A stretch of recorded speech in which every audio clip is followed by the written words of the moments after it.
Upheaval, Breaking Point. Chapter 28, Laws and Punishments. The arrival of both Prince Terrato and King Fenrir to the battlefield brought mixed reactions to the ponies of Bastion City. As any settlement of the Barrierlands would be, Bastion City was honored to receive its prince, and, at the same time, terrified of the implications. It had been centuries since Terrato last entered a battle personally, but his last battle for Fangbreaker Fortress still lived in infamy among the city's records. Ponies of the Barrierlands often referred to the unyielding Grey Sentinel when referring to their prince as testament to his role in protecting Equestria. Harbinger of War, however, was just as accurate. The Grand Meeting Hall was easily converted to Terrato's audience hall after the morning's incident. Inside, he stood at the center of the hall, with Luna by his side. Also part of the meeting was Commander Dreadstep, leader of Fangbreaker's survivors, Mayor Snowstream, the leader of Bastion City, Commander Galefeather, leader of Bastion City's garrison, and, curiously enough, Recruit Twilight Sparkle. "Our supplies will hold us well into spring, Your Highness," Snowstream reported, "even with the additional ponies from Fangbreaker." "That may be because we are lacking in defenders, Your Highness," Galefeather added. "Even with the drafts, we will be sorely pressed to deal with a Wolven army this size." I had expected that the city closest to Wolvengard would have more soldiers at hoof, Terrato said. Galefeather bowed low in response. "Forgive me, Your Highness. Yearly recruitment has been on a decline for the past few years." "Convenient timing," Terrato muttered. "I'll leave the city's maintenance to the two of you. Keep those supplies guarded and the city safe. I don't want to hear about some accidental fires or contamination." "Yes, Your Highness." Terrato waved a hoof to dismiss the two. They bowed low and left the audience hall. With them gone, he turned his attention to Dreadstep. "And there I was just days ago telling you how I don't need to be constantly breathing down your neck," Terrato said. "Sorry about that, Dreadstep. That was about as idiotic as asking what could possibly go wrong." "I accept full responsibility for Fangbreaker's loss, Your Highness," Dreadstep said as he knelt. "I am ready to pay with my life." "And what could I possibly do with your dead body?" Terrato asked. "You wouldn't even make good catapult ammunition." Dreadstep didn't reply. "Enough theatrics. I'm not going to kill you, Dreadstep. Now what's this I hear about saboteurs?" "Special Operations has already started cracking down, Your Highness," Dreadstep reported. "We've killed several of their cells and captured some of them." "What have you learned?" Terrato asked. "The traitors still have more cells within the city. From what we've gathered, this is another Black Rose rebellion." Terrato still held the strand of hair in his hoof. He put it close to his nose and breathed in. He could smell perfume, a light scent of windflowers growing on the peaks of the western Barrierlands' verdant mountains. It was his favorite scent. Of course, she knew that. "Not just another Black Rose rebellion," he said. "We're dealing with Black Rose herself." "Your Highness?" Dreadstep looked surprised. "Black Rose, as in the same Black Rose you killed centuries ago." "Yes, that same Black Rose," Terrato replied. "It's not exactly a popular name." "I beg your pardon, Your Highness, but isn't she dead?" "She was," Terrato said darkly. "But the signs are here, and I know her handiwork. Keep your eyes open, Dreadstep. Ensure the loyalty of every pony investigating these traitors. I want them rooted out and hanged before they get out of control. Treat this matter as urgently as you will those dogs just outside our gates." "I shall, Your Highness," Dreadstep said with determination. He felt as if he had been given his second and last chance to prove that his prince's confidence in him was not misplaced. Inwardly, he swore that if he failed again, he would hurl himself at the Wolven army and die fighting for expiation. "Big brother, who is this Black Rose?" Luna asked. From her spot, Twilight's ears perked at the name. She also wanted to know more about this Black Rose. Though there was really no way to confirm it, she did have a strong feeling that the name fitted the mysterious unicorn mare she encountered on that rooftop. Terrato let out a sigh. "To put it simply, Black Rose was my Twilight Sparkle." Twilight raised her gaze reflexively. She looked to see if Terrato was joking, but the gray alicorn's face was more melancholic than playful. Even Commander Dreadstep leaned forward to hear well. He only knew Black Rose through old history books. To hear the prince's own account would be an honor. What do you mean, big brother? Luna asked in shock. The analogy isn't perfect, of course, but it's pretty close. A long time ago, I discovered a unicorn mare with a ridiculous amount of potential. I took her under my wing and she became my protege. Does that story sound familiar, Twilight Sparkle? Twilight nodded. That was her story. So this Black Rose was a close pony to Prince Terrato. Potential isn't good enough a word, Terrato continued. Everything that she did perfectly. Every battle was a victory. Every campaign was a success. She had the Ursens on the retreat, the Wolven too scared to attack, and the Ophidites slithering into hiding. I was happy to delegate authority to her. At her prime, she ruled almost all of the barrier lands in my name. That sounds too good to be true, Luna said. Twilight couldn't help but nod in agreement. All good things come to an end, Terrato said. Black Rose eventually decided that she didn't like Celestia's division. She expressed her disagreement, and I punished her. Just like Twilight Sparkle, am I correct? Twilight nodded again, but she could sense that there was a much more complicated tale behind Terrato's simplified words. What had happened between the two of them? What exactly did Black Rose try to do? If things were that simple, we wouldn't be dealing with her now, Luna said. Like Twilight, she also saw that there were more things lurking underneath Terrato's story. Things got complicated, Terrato said softly. His casual tone had disappeared, and his melancholy deepened. I had let Black Rose get too close. I trusted her too much, and allowed her to access knowledge that she shouldn't have.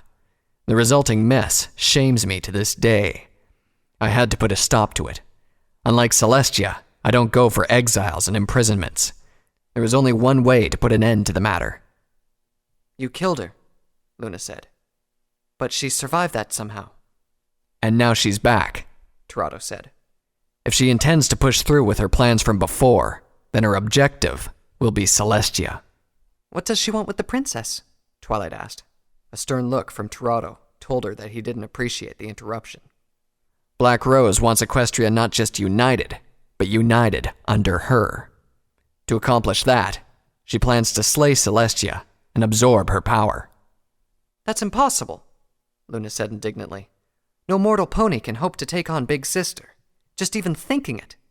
She stomped her hoof on the ground in anger. Twilight quivered with suppressed anger as well. Kill Princess Celestia?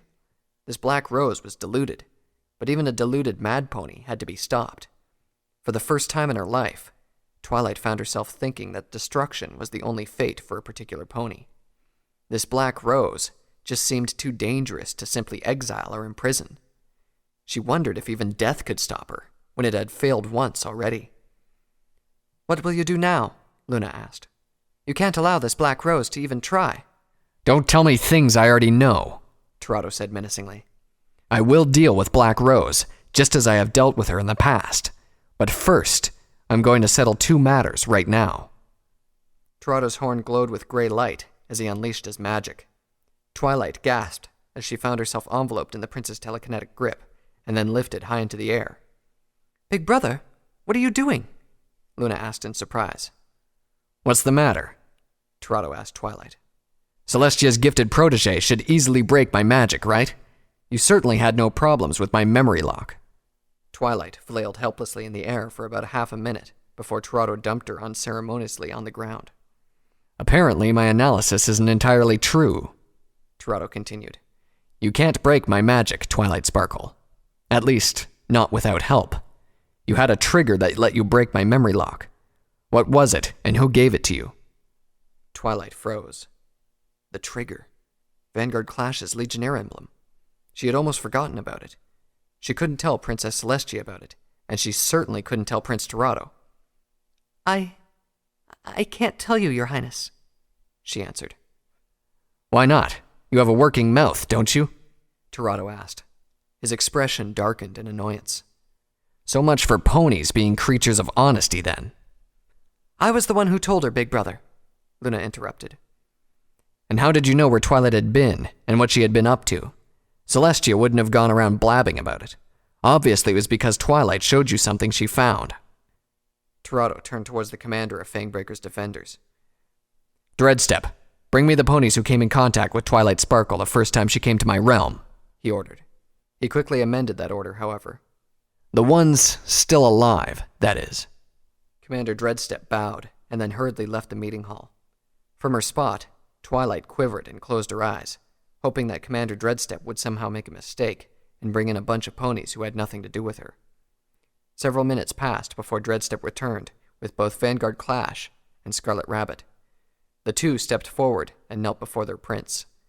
Terrato looked them over before speaking. Let me get to the point. Which one of you gave Twilight Sparkle the trigger to break my memory lock? Twilight watched the two helplessly, her heart sinking to her stomach. Scarlet Rabbit looked confused. He clearly had no idea what was going on and what Terrato was asking about.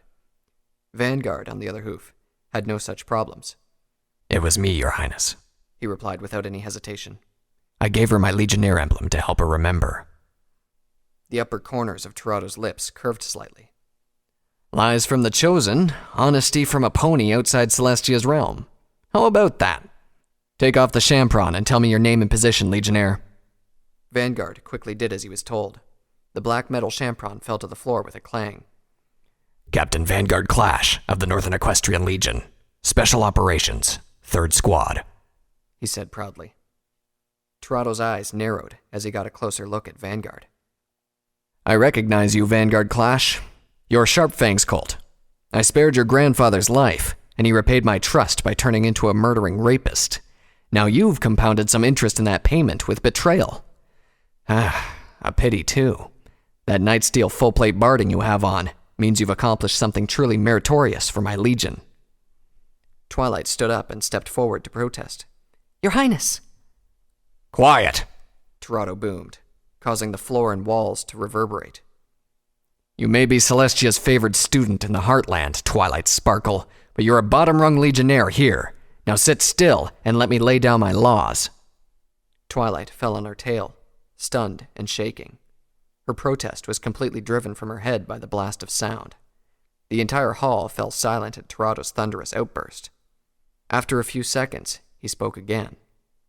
Tell me, Vanguard Clash, how is spreading information about the Barrier Lands to the Heartland classified as a crime, and what is the appropriate punishment?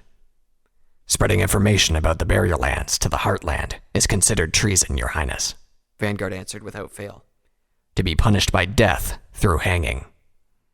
Smart boy, Terrato remarked. He turned his attention to Dreadstep. What are you waiting for? Hang him.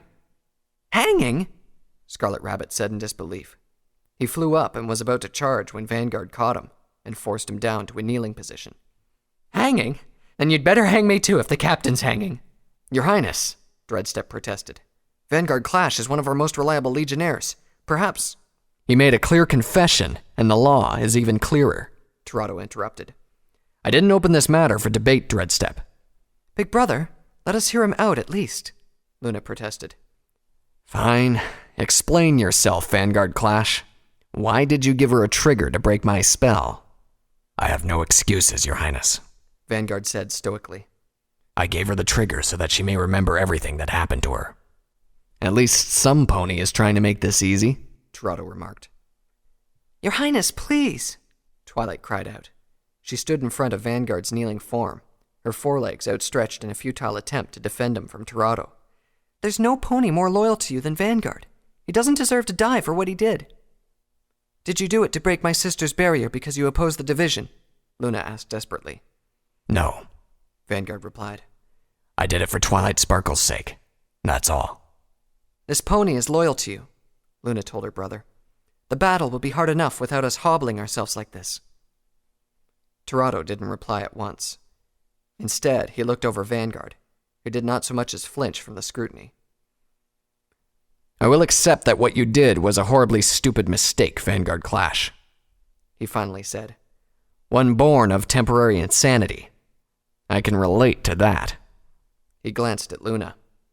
I will consider the facts that the damage did not spread beyond Twilight Sparkle and her friends, and that you intended the damage not to spread, that my little sister has some interest in keeping you alive, and that we do need every loyal pony. In light of all these things, I am compelled to change your sentence from a traitor's death by hanging to a slap on the fetlock public flogging. A collective sigh of relief escaped Luna, Twilight, and Dreadstep. 60 lashes will do. Your Highness, that is still a death sentence. A much more painful death sentence, if I may add, Dreadstep protested. True, Terrato continued. 40 is the limit so we don't kill them. I will allow Twilight Sparkle to take as many as she wants from those 60 and apply them to herself. He raised an eyebrow as his gaze swept his audience. Is that satisfactory? He asked as he stopped on Twilight. I will take half, Twilight replied without any hesitation. There you go, Terrato said to Dreadstep. 30 each, a slap on the fetlock for treason. Now get out there and enforce my will. With one more bow, almost every pony left the meeting hall, leaving Luna alone with her brother. Is there no mercy at all in you, big brother? She asked. That was mercy, Terrato replied. They're alive, aren't they? You have to tamper your mercy with some sort of justice, or you'll never get any laws respected. Now it's time I settle the other matter. You've done plenty in my realm, Luna. You secured Twilight Sparkle and her friends, you've made an attempt to negotiate with Fenrir, and you blotted out the full moon to suppress the enemy. There can only be more fighting at this point, and I can't have you involved in this. It's time you went back to the Heartland. What? Luna asked in surprise. No, I can still do much here. I can fight. If you so much as kill a single Wolven, Celestia will never forgive me. Why does she get to decide what I can and can't do? You are in my realm, Luna, Terrato said with a glare. Here you will respect my decisions. If you want to help, blot out the full moon from the Heartland. I need you to stay by Celestia's side, in case Black Rose tries anything. No! Don't argue, Terrato roared. He quickly checked himself and lowered his voice. I need to be assured that Celestia has a sibling by her side. I can't do my duty while constantly having to worry about her. Then go to her side, Luna insisted. Or better yet, have her come here and stay by yours. You already know why I can't do that, Terrato said softly. You say that Big Sister won't forgive you if you let me fight, but the truth is that she's never forgiven you for going out to fight yourself. She's afraid of what you've become. Isn't that why you never visit her in the Heartland? Terrato didn't reply. Luna's eyes widened with sudden realization. Is that why you let Black Rose get so close? Not another word, Luna, or I will show you what exactly I've become. Luna left her brother alone in the silent meeting hall. How can we mend the rift between the Heartland and the Barrierlands if we can't mend the rift between you two? The walk from the grand meeting hall to the main plaza was a short one. A short one, at least, for most ponies who had the leisure of not expecting something horrible once they reached their destination. For Vanguard Clash and Twilight Sparkle, the walk felt like a humiliating parade that had no end in sight. 30 lashes, Vanguard said incredulously. 30 lashes for something you had no part in. Walking right next to Vanguard on her way to the main plaza, Twilight Sparkle frowned at him in response. No pardon? She asked indignantly. What was that for Twilight Sparkle's sake you were talking about? The last time I checked, I'm Twilight Sparkle. Vanguard shook his head. He had been stripped of his barding, which Scarlet had taken for safekeeping. The Red Pegasus had been overjoyed that his captain wasn't going to hang, and had flown off, promising to have a bottle of booze ready to help with the pain. Around him, the guards that accompanied them made no reaction towards the bickering between him and Twilight. A group of curious citizens was now following the odd procession down the street. At least change it to 20 for you and 40 for me, he said. I've been under the whip before, while your back is as fresh as a newborn's. It's 30 for the both of us, Twilight insisted. She put on a brave front, but the thought of what was going to happen made her quail inside. Vanguard was right. She had never been whipped. She had never even thought that such a thing could happen. Now she was going to take 30 lashes in a single day.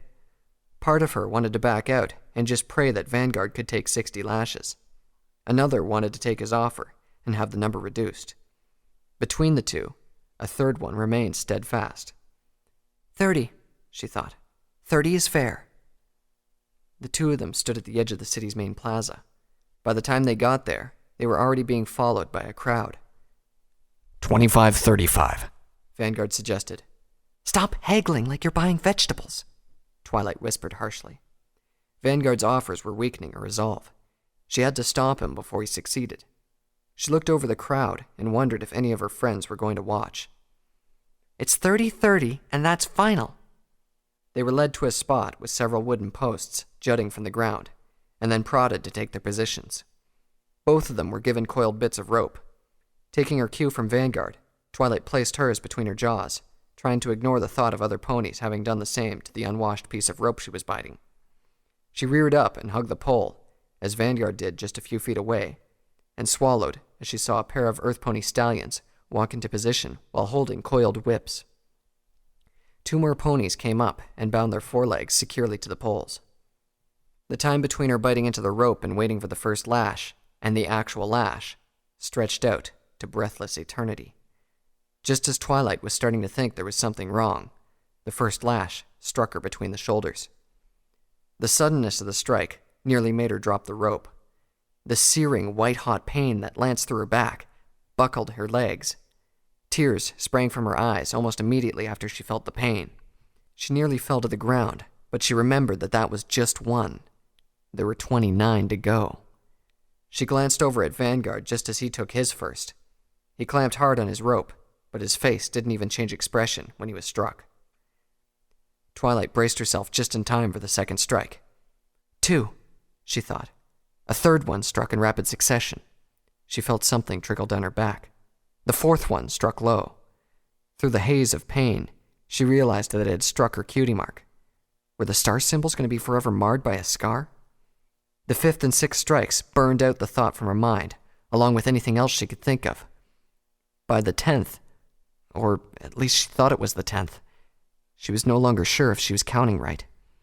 She cried out between her teeth. Her jaws were clenched so tightly that she feared that the bones would shatter. The pain sapped the strength from her forelegs.